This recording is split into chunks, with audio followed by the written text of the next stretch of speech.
क्या आप जानते हैं कि शिव तांडव स्तोत्र की रचना किसने और क्यों की थी? अगर नहीं तो आइए जानते हैं इसके बारे में विस्तार से। देवों के देव महादेव की पूजा में शिव तांडव स्तोत्र का विशेष महत्व है। सनातन धर्म में पूजा पाठ करने का अधिक महत्व है। धार्मिक मान्यता है कि इससे इंसान के जीवन में खुशियों का आगमन होता है। सभी देवी देवताओं में भगवान शिव को उच्च स्थान प्राप्त है। शिव तांडव स्तोत्र की कथा केवल एक पौराणिक आख्यान नहीं, बल्कि अहंकार के विलय और भक्ति के उदय की एक गहन आध्यात्मिक यात्रा है। यह समझने के लिए कि यह स्तोत्र इतना शक्तिशाली क्यों है, हमें इसके रचयिता रावण के चरित्र और उन परिस्थितियों को समझना होगा जिनमें इसका जन्म हुआ। रावण का जन्म एक अत्यंत विद्वान कुल में हुआ था।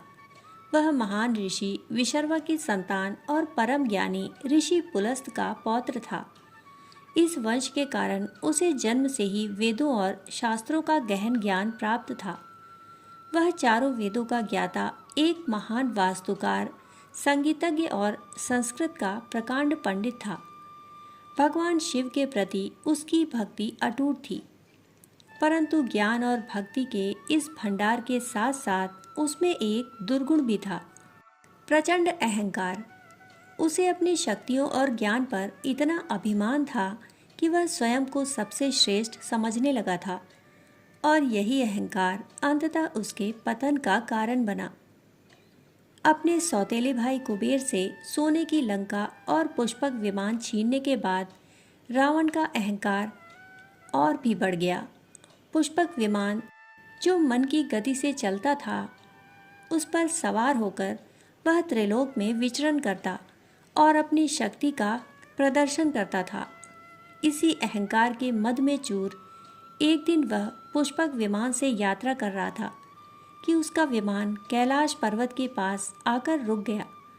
जब उसे पता चला कि भगवान शिव के ध्यान में होने के कारण विमान आगे नहीं बढ़ सकता, तो क्रोधित रावण ने अपने बाहुबल के घमंड में पूरे कैलाश पर्वत को ही उठाकर लंका ले जाने का निश्चय कर लिया। उसने नंदेश्वर की चेतावनी को भी अनसुना कर दिया, जो उसके अहंकार की पराकाष्ठा को दर्शाता है। रावण ने अपनी 20 भुजाओं की पूरी शक्ति लगाकर कैलाश पर्वत को उखाड़ने का प्रयास किया। जैसे ही उसने पर्वत को हिलाया, भगवान शिव ने लीला मात्र में अपने पैर के अंगूठे से पर्वत को दबा दिया। इस एक साधारण सी क्रिया से कैलाश पर्वत अपने स्थान पर ऐसा स्थिर हुआ कि रावण की भुजाएं उसके नीचे दब गईं। वह असहनीय पीड़ा से चीत्कार कर उठा। उसका सारा बल, सारा ज्ञान और सारा अहंकार उस पर्वत के भार के नीचे चूर चूर हो गया। हजारों वर्षों तक उस असहनीय दर्द में दबे रहकर रावण को अपनी भूल का एहसास हुआ। उसके मंत्रियों ने उसे भगवान शिव की स्तुति करने की सलाह दी। तब अपनी पीड़ा को अपनी भक्ति की ऊर्जा में बदलते हुए रावण ने भगवान शिव की महिमा का गान करना शुरू किया। उसने सामवेद के मंत्रों से युक्त 17 श्लोकों की एक अभूतपूर्व स्तुति की रचना की, जिसे उसने अत्यंत तीव्र और भावपूर्ण स्वर में गाया। यह स्तुति कोई शांत ध्यानस्थ रचना नहीं थी, बल्कि पीड़ा की अग्नि में तपकर निकली एक भक्त की पुकार थी। इस स्तुति की ध्वनि और भाव में इतनी शक्ति थी कि देवाधिदेव महादेव भी प्रसन्न हो गए। उन्होंने रावण को उस असहनीय भार से मुक्त किया और उसके भीषण चीत्कार को सुनकर उसे रावण नाम दिया। इस प्रकार यह स्तोत्र अहंकार के विनाश से उत्पन्न शुद्ध भक्ति का प्रतीक बन गया। यह कथा हमें सिखाती है कि सच्ची आध्यात्मिक अनुभूति और ईश्वर की कृपा अक्सर सुख सुविधाओं में नहीं, बल्कि कष्ट और पूर्ण समर्पण की अग्नि परीक्षा में ही होती है। रावण का अहंकार जब तक चरम पर था, वह ईश्वर से दूर था, किंतु जब पीड़ा ने उसके अहंकार को तोड़ दिया, तो वह ईश्वर के सबसे करीब हो गया और एक ऐसी अमर कृति की रचना कर गया जो आज भी भक्तों को प्रेरित करती है।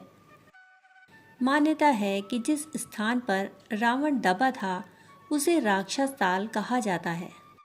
कहते हैं कि शिव तांडव स्तोत्र का पाठ करने से भगवान शिव प्रसन्न होते हैं और व्यक्ति की सभी मनोकामनाएं पूर्ण होती हैं।